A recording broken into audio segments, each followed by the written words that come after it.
hours. I was away for 2 hours when it's been all year and they've had all year to make a decision. 2 hours going for a little weekend break, and guess what? Sheffield Wednesday get a 12-point deduction. I'm just sick of the shambles of the EFL and the current state of Sheffield Wednesday. You may be wondering why I'm holding a drumstick. That's because I've got a cowbell on my lighting stand.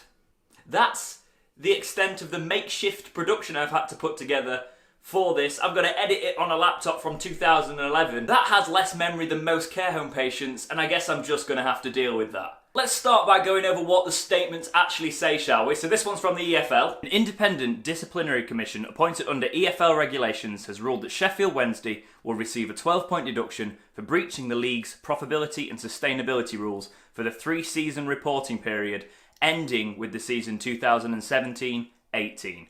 The sporting sanction will take effect in season 2020-21. The club was charged in November 2019 and referred to an independent disciplinary commission which conducted a full hearing at the end of June 2020, before finding the club guilty based on the fact the club should not have included the profits from the sale of Hillsborough Stadium in the club's financial statements for the period ending July 2018. The club was found not guilty of a further charge of breaching its duty of utmost good faith to the EFL by deliberately concealing information from the league in respect of filings made in respect of the profitability and sustainability rules. Sheffield Wednesday then replied to this with, Sheffield Wednesday acknowledges the decision of the Independent Disciplinary Commission announced today. The club is extremely disappointed that the Commission has imposed a 12-point deduction to be applied next season and awaits the written reasons for this decision. The club welcomes the decision that the Commission cleared Sheffield Wednesday of the charge of acting in bad faith in its dealings with the EFL. Further, the Commission decided not to apply a 12-point deduction this season, thereby imposing relegation. The club will await the written reasons for the sanction and upon receipt will digest and consider the full detail with its legal advisors before making any further comment. No apology, lads. No apology to the fans that we're going to get a 12-point deduction. No, we are sorry we've put you through this year-long thing. There's nothing to do with the loyal fans. You know, the people that pay the money to go and support the club, just being left in the lurch with other clubs, calling us cheats. We've got to deal with all that and we get no apology for all this dragged out process from either party, especially not our own club. Alright then. So that might be a lot of words for some people. I'll break it down. We've been found guilty of putting the profits of the Hillsborough sale on the wrong year, basically splitting it across. So in the 17-18 season, we didn't make a loss of substantial financial fair play rules, basically. We didn't break the rules. That's how we presented our data, when actually we did make a loss that season, which also means we made a massive profit the next season, so it kind of tips and balances because you can't make a loss over sustained seasons. It's a very broken system as is. We were found guilty of doing that. It could be something down to a balance sheet error. That's how minimal it could be. It's a bit of a ridiculous sanction. I'm going to say that as a Wednesday fan, but also looking at the practicality of it, it shouldn't exist in the first place. And we've been found not guilty of trying to cover it up. So basically, the Commission has decided that we aren't cheats. It could have been an error. We weren't trying to pull the wool over the EFL's eyes, even though the EFL wanted to make it seem that way. And because of that, it's next season. There's not many sanctions in place. There's not really a history of financial fair play dealings at the minute. You've seen the Man City case, things like that. It's not as simple as administration. I'm seeing a lot of people going like, well, why were Wigan deducted? They went into admin. Admin's been around for ages. The deduction's been set in stone. There's been a precedent set for that. Financial fair play is a relatively new thing. So when that has come in, it's been a case of we don't really know what we're doing. So relegating the club would have been unfair under those circumstances because no club's really got an idea of what the sanctions are going to be. It could be a long list of things. So I think, even though I hate the whole situation, to relegate us would have been a massive injustice. And the fact we've got to start now, when we should be rebuilding for next season, the fact we've got to start at a deficit is still a massive injustice to us, and we're just going to have to deal with that. Here are some reasons on why financial fair play is flawed, right? Okay, this is what I've been wanting to say for quite a little while. I was keeping fairly quiet on the whole thing. You guys were asking me a lot about it all the way through. I didn't really say much because I've never liked financial fair play. It is a system that is in place to keep the rich clubs rich. Sheffield Wednesday have got a history, they've got a fan base of a big club, but they do not have the finances in recent times or the merchandising or the revenue incomes to spend as a club that size should be allowed to do. However, we do have an owner that wants to put money in the club. I've been having a few debates on Twitter about this, people slating Chansiri. I'm sorry, he's an owner that wants to put money in the club. Yes, he's stubborn. Yes, he's had awful advisors that he needs to sort out. But he is an owner that is minted and actually wants to pump money into the club and won't sink it. Financial fair play benefits those clubs with the revenue streams that have got parachute payments, that have already got enough revenue coming in so they can keep spending money. Whereas a club like Wednesday, who haven't got that much in terms of alternate revenue schemes, which is why you see the tickets going up. Chansiri was trying to do a load of different things and it annoyed a lot of fans, rightfully so. But the way financial fair play does it is we can't get losses without transfer embargoes or deductions like this. We can't do it. We can't pump money into the club.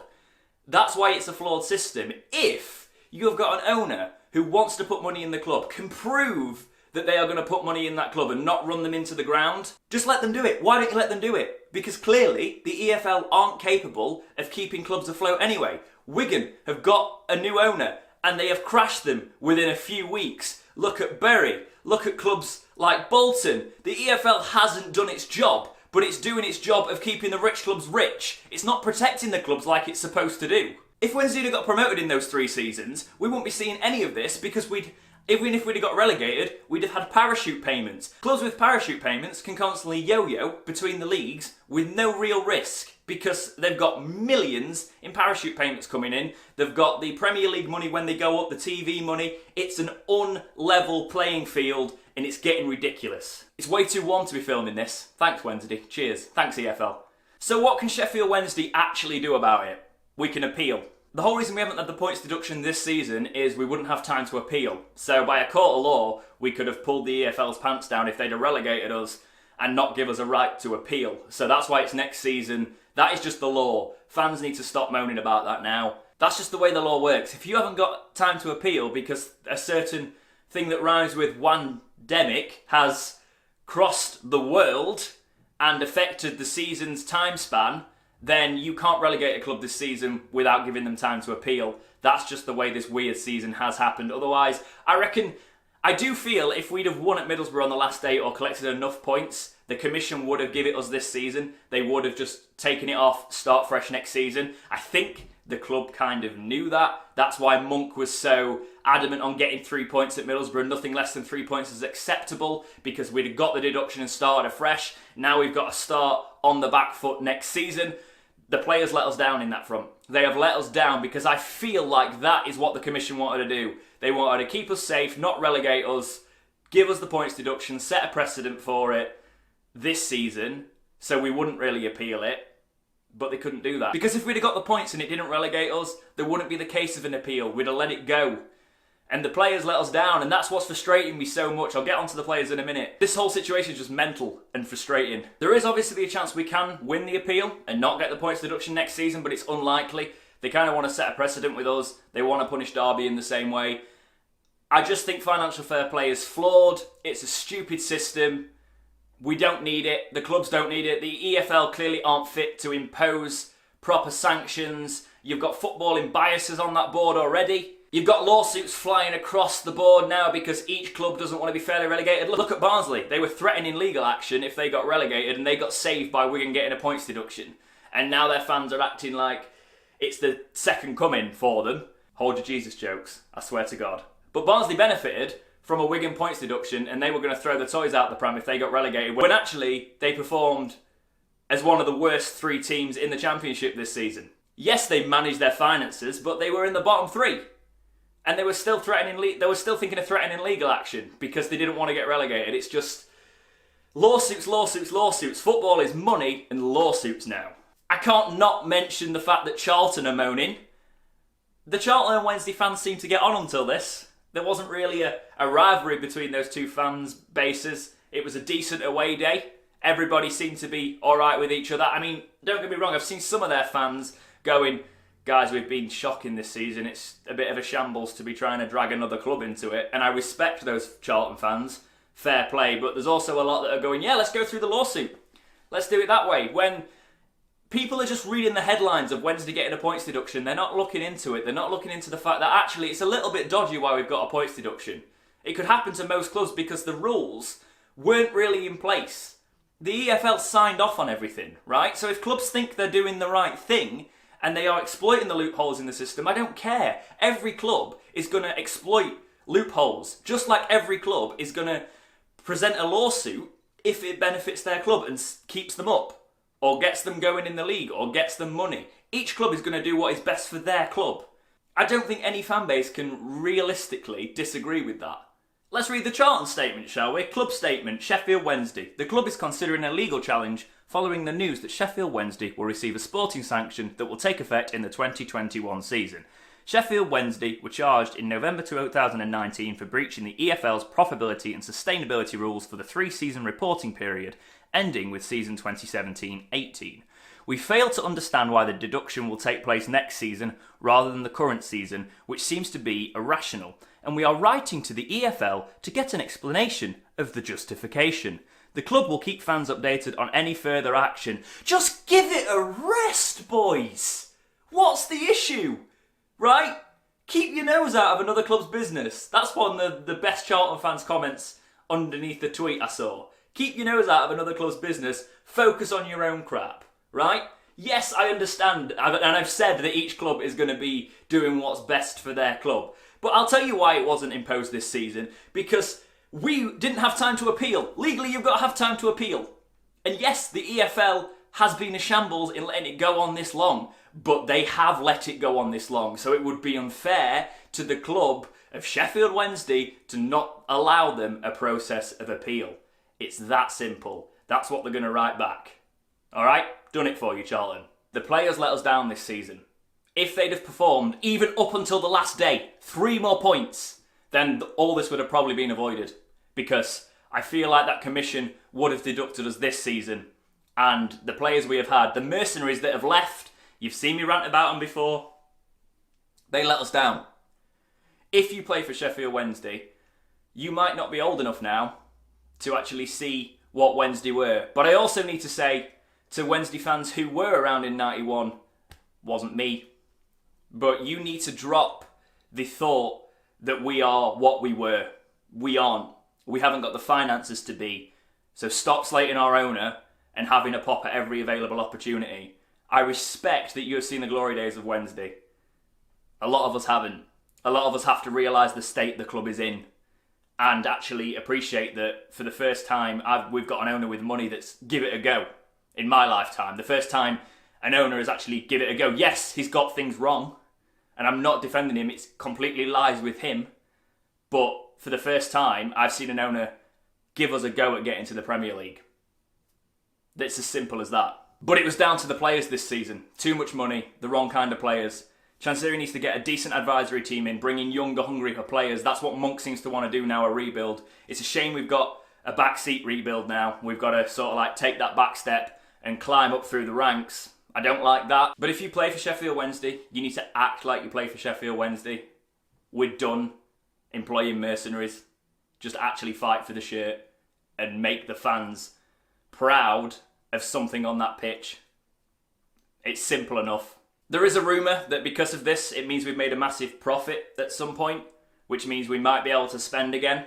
I think if Chancery gets it right this time, he gets the right people in around him, put the money in the right areas, this younger, hungrier players thing, if we're going to start spending our money on that, that's a good move moving forward. I know the fan base is divided, right? And I wasn't meaning to have a pop at the older fan base that I can see having a pop because they've seen Wednesday in different situations and they feel very detached. I understand the frustration, all right? I get that. We need to come together as a fan base though, because I'm just sick of seeing the negativity. We've already got Blades fans with tweet notifications turned on for the Sheffield Wednesday Twitter page having a pop at us, even though they're in the Premier League. I'm sorry, if Wednesday were in the Premier League, I'd be like, who? There's another club in Sheffield? I wouldn't even think about them. But if they're doing that, that shows that it's still Wednesday first. And Wednesday are still of massive relevance and importance in the football ecosphere in Sheffield. They're still in our shadow. What we need is to not divide our fan base. We need to start looking for the positives rather than just dwelling in the negative. Because you're going to push players away. You're going to push owners away. You're going to constantly have that attitude that we are still a Premier League side when we haven't got the structure to be one at the minute. We need to support and look at the positives and make Hillsborough a positive place to come for young players. Not a place that they come and constantly they're a scapegoat for bad results or the manager's not good enough. Fair criticism is fair, but we go a little bit overboard sometimes. But yeah, I'll end this on Wednesday fans. Let's come together, try and salvage the rest of your summer, because this is going to annoy a lot of Wednesday fans, obviously. A lot of people are just completely detached at the minute. I understand that. I'm very deflated myself. For God's sake, I was sat down munching on a pizza thinking, oh, a nice weekend break. And then, oh, have you seen this? Sheffield Wednesday deducted 12 points. Wonderful. Let's get behind whatever team Monk builds. While Monk's here, while Chansiri's here, we've got to look for the positive in it. We've got to support the team. Get behind all the players. Make it a good place for young, hungry players to come. And give this another go. We need to rebuild. Let's get behind that rebuild.